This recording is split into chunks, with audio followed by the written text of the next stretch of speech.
Bueno, mis hermanos, ¿qué tal? ¿Cómo están ustedes? Espero que se encuentren bien. Aquí estamos con estas consideraciones sobre el libro de Apocalipsis y meditábamos en la iglesia de Éfeso y hoy nos toca meditar en la iglesia de Esmirna.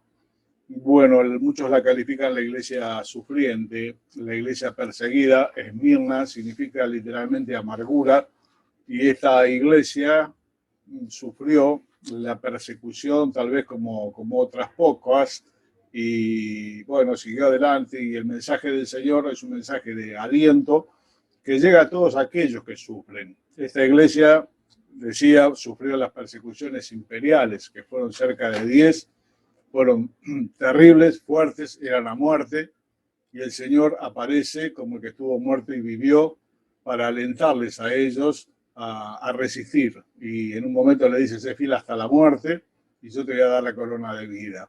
Así que bueno, vamos a leer el mensaje a esta iglesia tan de aliento, tan hermoso que llega hasta nosotros.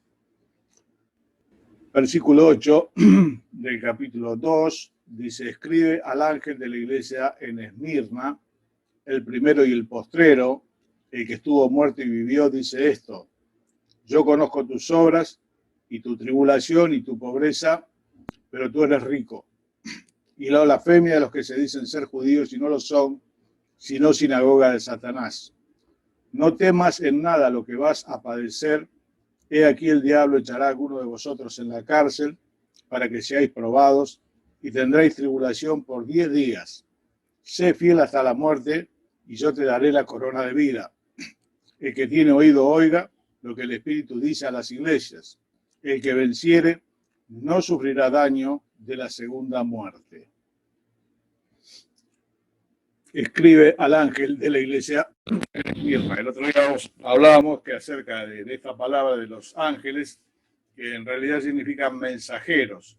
Y bueno, la mayoría de los escritores entendidos piensan que son los pastores principales de la iglesia.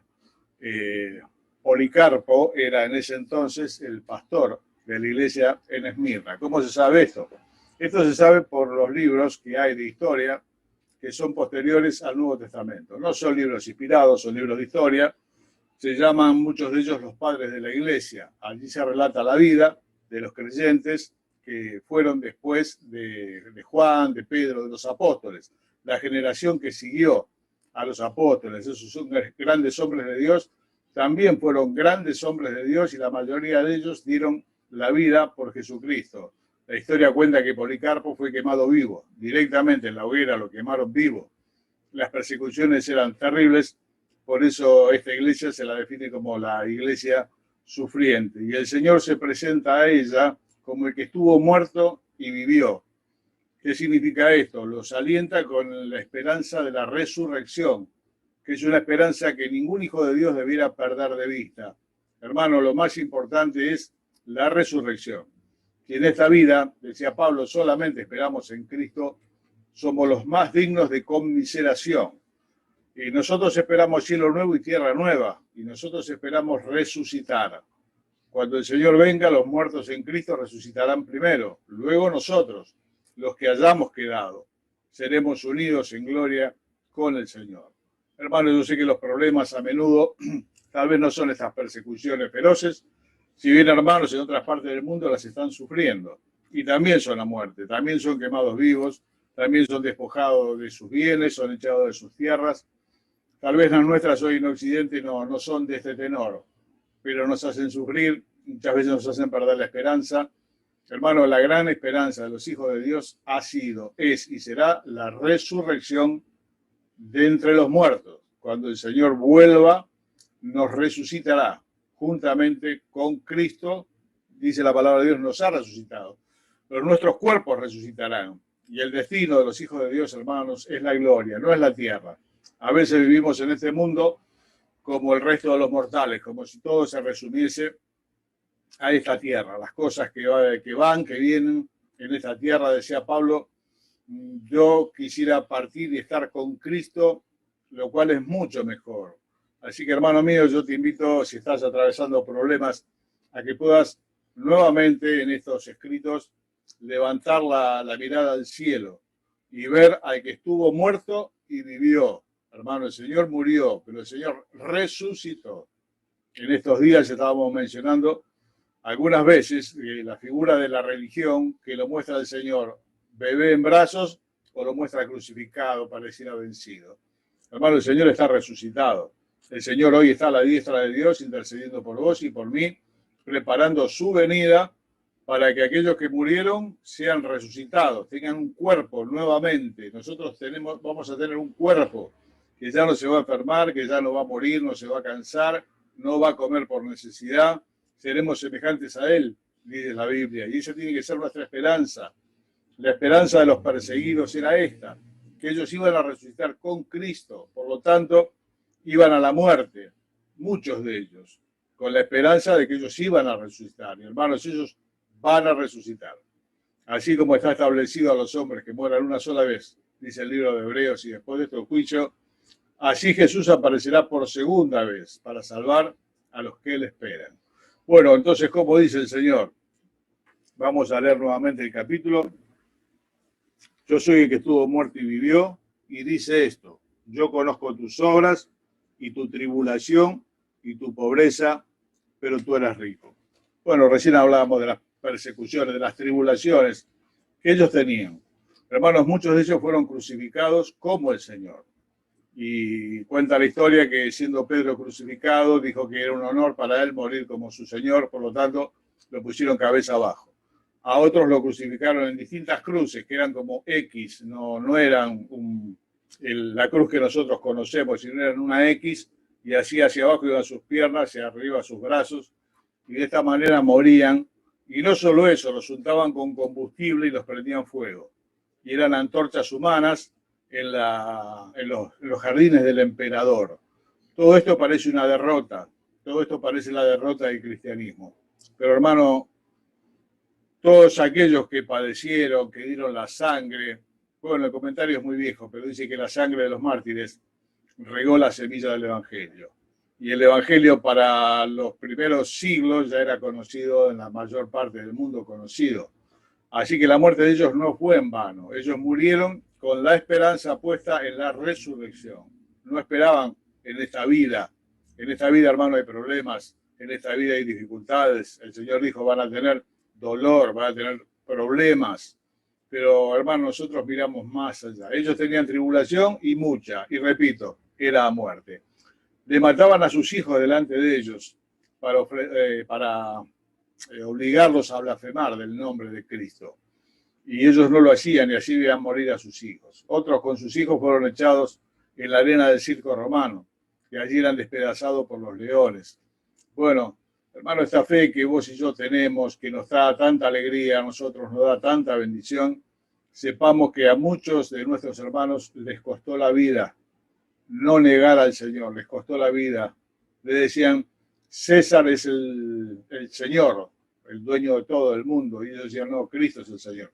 César es el Señor, Cristo es el Señor.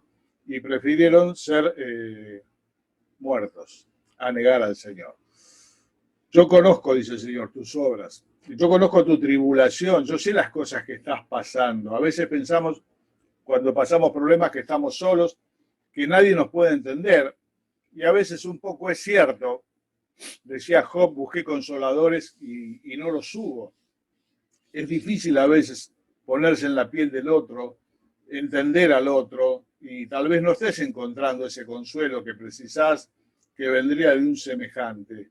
Pero hermano, acá está el Señor que dice, yo conozco tus obras, yo conozco tu tribulación, yo sé lo que te está pasando, yo tengo el control. Hermano, un pelo de la cabeza no cae sin que el Señor lo sepa. Y alguien dijo una vez que en ninguna parte se siente más el dolor humano que en el propio cielo. En ninguna parte, hermano, se siente más el dolor humano que en el propio cielo. Nos cuesta mucho. A veces pensamos que realmente estamos solos con nuestras dificultades, tal vez problemas de salud, tal vez problemas de dinero, tal vez problemas de familia. Bueno, hermano, el Señor es con nosotros. Decía Job, pobrecito de sus tribulaciones, ¿quién me dirá dónde encontrarle? Iría yo hasta ahí y hablaría con él. Bueno, hermano, nosotros sabemos dónde encontrarle. Al Señor le encontramos en nuestra habitación, cuando cerramos la puerta, cuando derramamos el corazón delante de Él, y ahí el Señor se presenta espiritualmente y lo transforma todo. Hermano, Él conoce tu tribulación. Él conoce aquellas cosas que te hacen sufrir y tiene la respuesta y tiene el poder necesario para sacarte de esa tribulación, solamente que nos deja en ese problema, porque la tribulación produce paciencia, la tribulación produce en nosotros cosas que de otra manera no conseguiríamos. El carácter de los hijos de Dios se moldea a través de la tribulación. La frase dice que las coronas se moldean en los crisoles. Alguna vez llevaremos con el Señor corona, dice el texto, reinaremos con Él. Es un misterio. Dice la palabra, reinaremos con Él. Estaremos con Él en gloria. Pero hermano, muchas de esas coronas se moldean en la fragua de la tribulación. Por eso decía Santiago, tengan por gozo cuando estén en problemas. Porque esto produce, esto no es en vano. El dolor en la vida de la gente no es en vano, no tiene control, los destruye, muchos llegan al suicidio.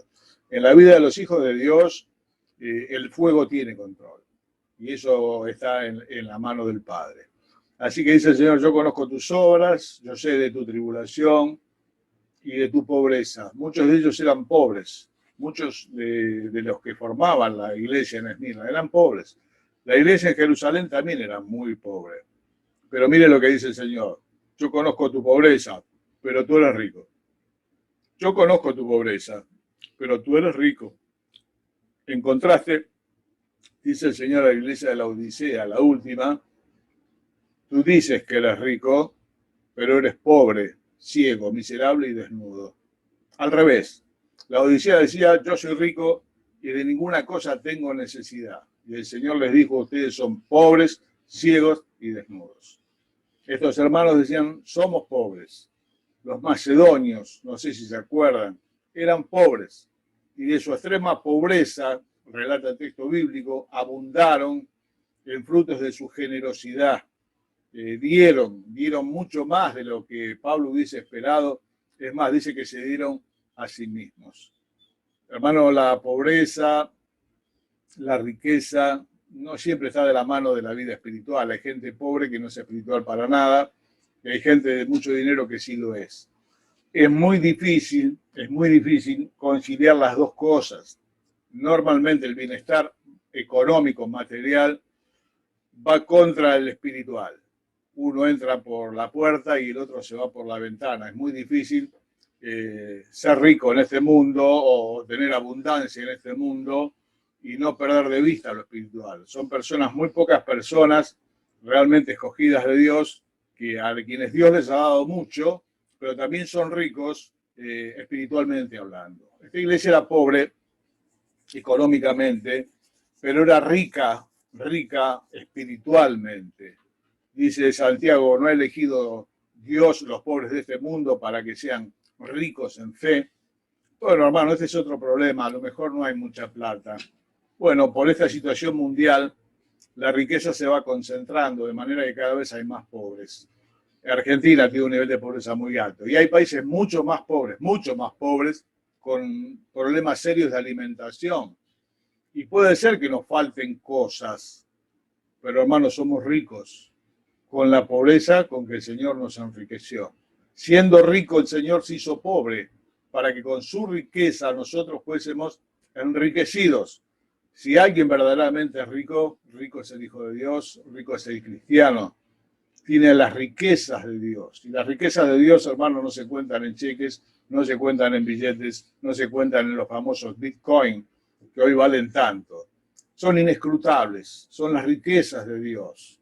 Primero es su persona y todo lo que le rodea, sus atributos, su misericordia, hermano, su gracia, tantas cosas más. Hermano mío, vos sos rico en el Señor, yo soy rico en el Señor. Nadie tiene más que los hijos de Dios. El mismo Señor tenía solamente una túnica. Siempre pienso que si le hubiesen pedido la declaración jurada, tenía el Señor para declarar una túnica. Y le dijo a aquellos que lo querían seguir así un poco compulsivamente, las zorras tienen guarida y las aves del cielo tienen nido, el Hijo del Hombre no tiene dónde recostar su cabeza. Así que, hermanos, si alguno tuvo pobreza, la tuvo el Señor, sus padres eran pobres, ofrecieron por él 2 palomas porque no podían comprar un cordero. Así que el Señor supo de la pobreza, de la escasez, pero nadie, absolutamente en esta tierra fue más rico que él.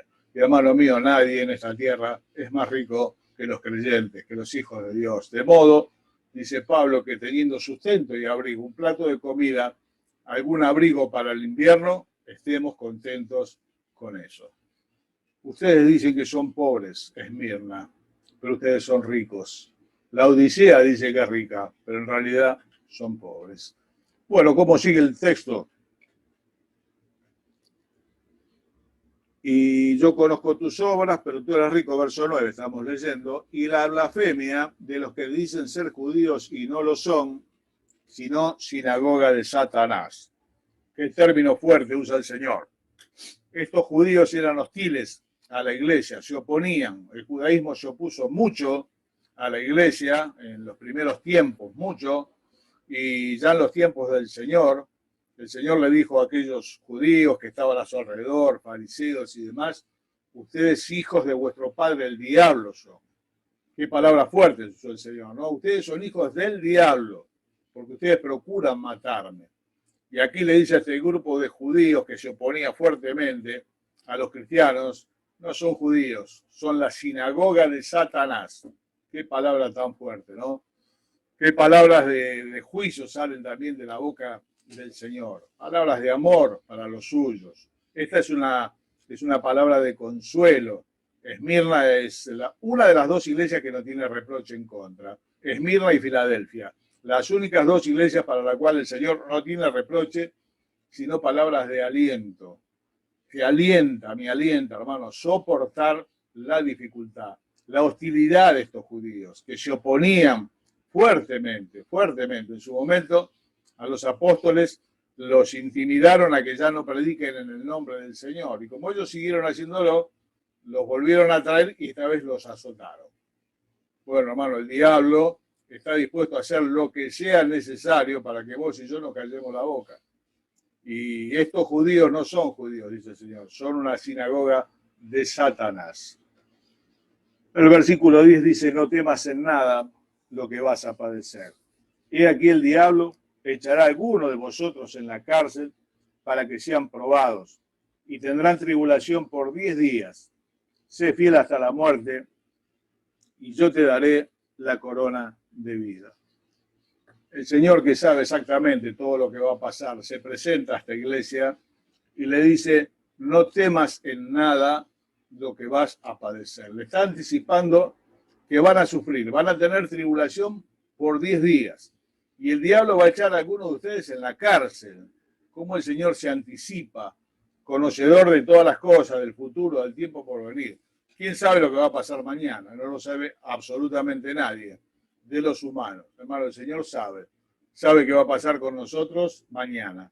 Y le anticipa a la iglesia, como le anticipó a los suyos. En el mundo van a tener aflicción. Si alguno los aborrece, bueno, sepan que a mí me aborreció primero.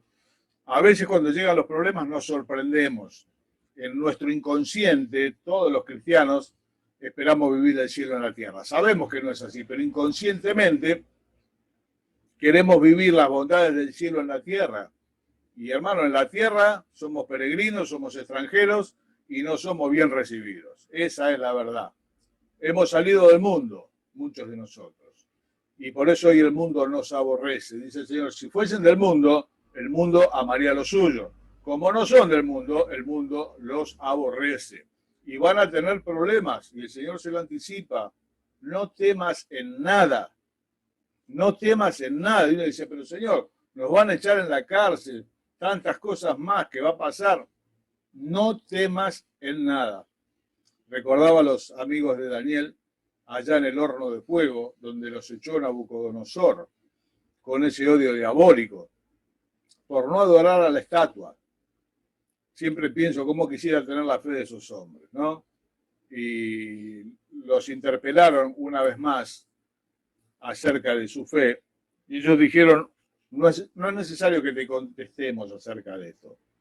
El Dios a quien servimos puede librarnos del horno de fuego. Y si así no lo hiciere, tampoco serviremos a la estatua. Qué firmeza, ¿no? Mira, hermano, el Dios a quien nosotros servimos, en quien confiamos, nos puede librar de toda tribulación. Podría ser que ya no tengamos ningún problema. Pero si así fuere, igualmente, no vamos a adorar a la estatua. No tenemos, hermano, que doblegar la rodilla porque vienen los problemas. Hoy mucha gente sorprendida por el coronavirus, tantas cosas más. ¿Qué nos va a pasar? ¿Qué no nos va a pasar? Hermano, no va a pasar nada que Dios no permita. No se dormirá el que te guarda. Dice, no dará tu pie al resbaladero, ni se dormirá el que te guarda. Hermano, el que nos guardó de balas perdidas, el que nos guardó de asaltos, el que nos guardó de una muerte segura por un accidente, el que nos guardó de que se reviente una arteria en la cabeza y muramos, es el mismo que nos va a librar, si es que Él quiere, de esta enfermedad mundial que hoy estamos sufriendo. No temas en nada lo que vas a padecer. Bueno, aquellos fueron echados en el horno de fuego. Y cuando miraron, había un cuarto hombre que caminaba con ellos, semejante a un hijo de Dios, una figura maravillosa veían ellos. Y salieron del horno y salieron 3, no 4. Y alguien dijo una vez, el cuarto no salió para poder acompañar a otros que algún día iban a estar también caminando el horno de la aflicción. Hermano mío, que sentís que a lo mejor estás solo frente a la aflicción, a los problemas, el Señor es contigo, el Señor es conmigo. No temeré por tanto lo que me pueda hacer el hombre. Todas estas amenazas del diablo, los problemas, las cosas, no temas en nada lo que vas a padecer. Pero Señor, me van a operar, nunca entre un quirófano, me van a abrir por la mitad. Bueno, hermano, el Señor va a estar ahí. Y cuando tenga que enfrentar distintas situaciones que no quisiera enfrentar, hermano, el Señor va a estar ahí. Y a la hora de partir de este mundo, hermano, el Señor va a estar ahí. Eso es lo que nosotros tenemos que estar seguros, que el Señor va a estar ahí. No temas en nada lo que vas a padecer.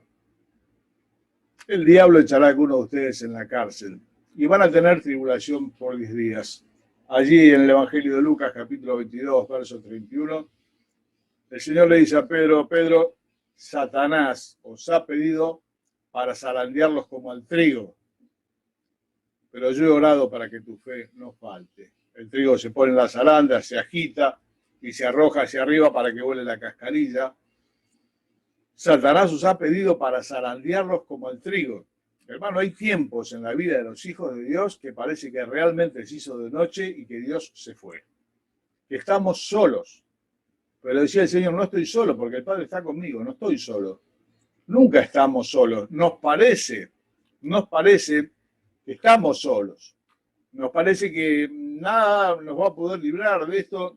Hermano, y si no nos libra, igual no dobleguemos nuestra fe. Decía Job, un hombre que ha sufrido tanto, aunque él me matare, yo en él esperaré. Aunque él me matare, yo en él esperaré. ¿Qué puede acontecer humanamente hablando peor que la muerte? Y si así fuera, hermano, ¿cuál es el problema? Nos hemos pasado la vida hablando del cielo, de lo lindo del cielo, de la bienaventuranza de estar con el Señor, y sin embargo tenemos tanto problema cuando entramos al quirófano y nos dicen que la operación tiene riesgo. Bueno, hermano, el Señor estará en ese lugar. Yo he orado, dice el Señor. Le dijo a Pedro, yo he orado por ti. ¿Para qué? Para que tu fe no falte. Cuando los hermanos atraviesan distintas pruebas, atravesamos, pero bueno, otros las atraviesan y a nosotros nos toca orar. Hermano, normalmente yo estoy orando para que la fe de ellos no falte. No sé si el Señor los va a querer sacar del problema. A veces nosotros le queremos solucionar el problema, ¿no? Vemos a nuestros hijos sufrir situaciones y humanamente queremos ir y solucionar el problema. Hace muchísimos años mi mamá me decía, mirá, yo si pudiese te sacaría del problema en el que estás. Pero hermano me dijo, hijo, si el Señor te puso ahí, Él sabe por qué lo hizo. Puede sacarte, no te saca, Él sabe por qué hace lo que hace. El Señor sabe por qué Pedro iba a ser zarandeado como el trigo. El Señor sabía y permitió que ellos tuviesen tribulación por 10 días y que sean echados en la cárcel. Bueno, hermano, Él lo sabe. y los alienta. No temas en nada lo que vas a padecer. Y bueno, ya se va terminando el relato y le dice, sé fiel hasta la muerte y yo te daré la corona de la vida. A muchos de ellos la fidelidad al Señor les llevó hasta la muerte. Fue una iglesia de mártires, Esmirna. Significa amargura, Esmirna. Mirra, amargor, dolor, sufrimiento. Muchos de los mártires salieron de aquí. Decía al principio su pastor Policarpo, lo prendieron fuego vivo. Y muchos de ellos dieron la vida por Cristo. Sé fiel hasta dónde, y hasta que te quede poca plata. Hasta que, no, hermano, sé fiel hasta la muerte, dice el Señor. Que Dios nos dé la gracia de ser fieles hasta el fondo de la prueba que Él permita. No siempre es la muerte, pero hasta la prueba que Él permita, hasta el último día de prueba que Él permita, sean 10 días. El Señor padeció 40 días y 40 noches en el desierto. Que nuestra fe no falte, ni nuestra fidelidad, hermano, al Señor. Y habiendo acabado todo, dice el texto, estemos nosotros firmes. Sé fiel hasta la muerte. Yo te voy a dar la corona de la vida, una corona que el mundo no puede dar, que solamente el Señor puede dar. Y así tuviese que enfrentar la muerte, bueno, hermano, no hay ningún problema.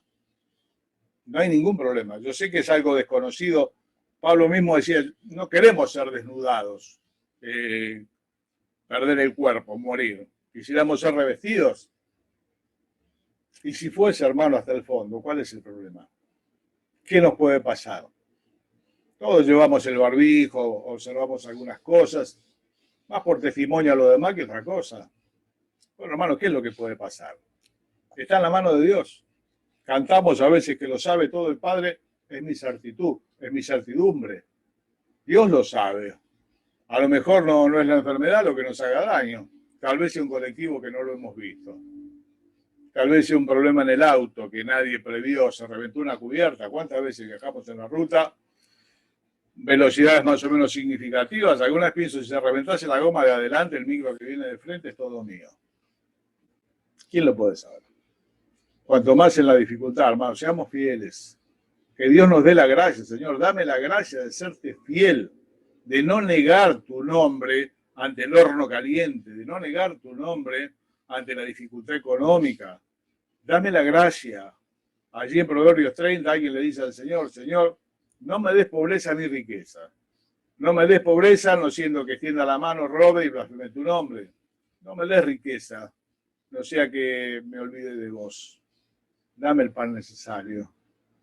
Bueno, hermano, el Señor sabe qué es lo que nos tiene que dar. Consejo, promesa, sé fiel hasta la muerte. Yo te voy a dar la corona de vida. Y termina diciendo, como siempre, el que tiene oído oiga lo que el Espíritu dice a las iglesias. El que venciere no sufrirá daño de la segunda muerte. Bueno, el que tiene oído para oír, oiga. Una cosa es la oreja, esto que está acá, y otra cosa es el oído.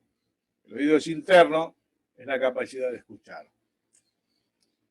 A veces los cristianos tenemos orejas. La mayoría de nosotros tiene dos.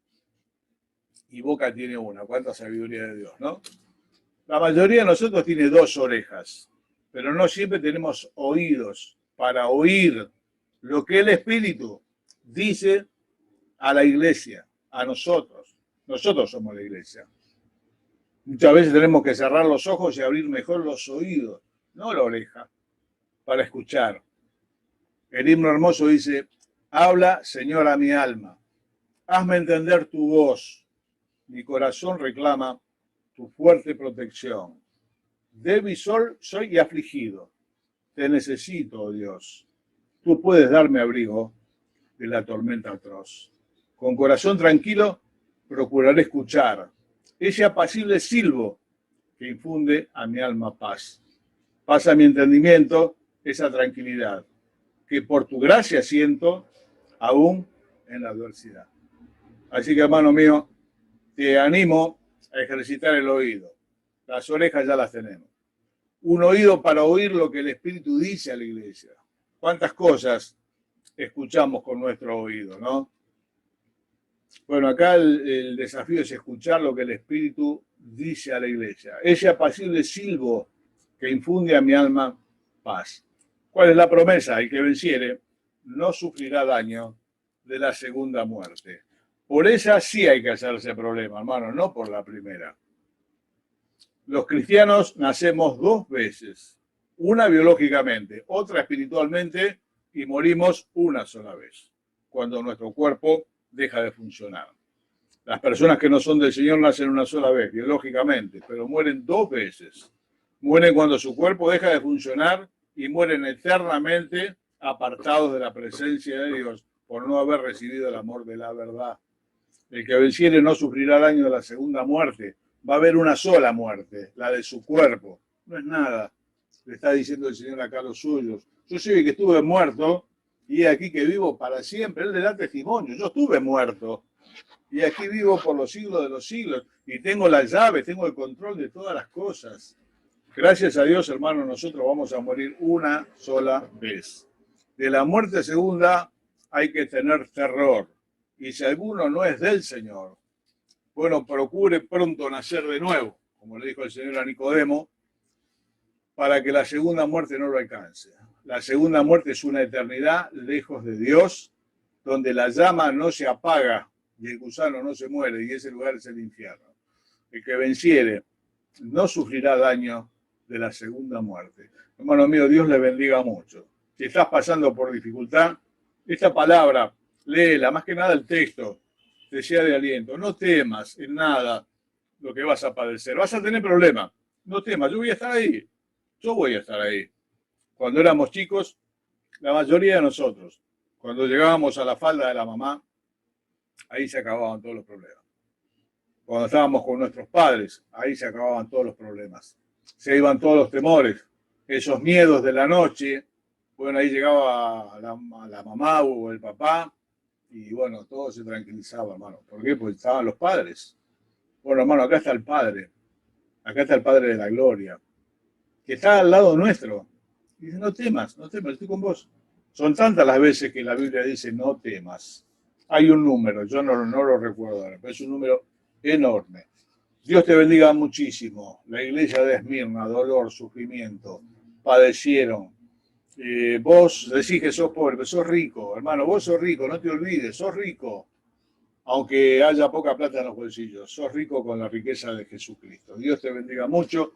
Nos vemos en el próximo encuentro para considerar la próxima iglesia, que si no me equivoco, me falla un poco la memoria, es Tiatira. Dios te bendiga, te mando un abrazo.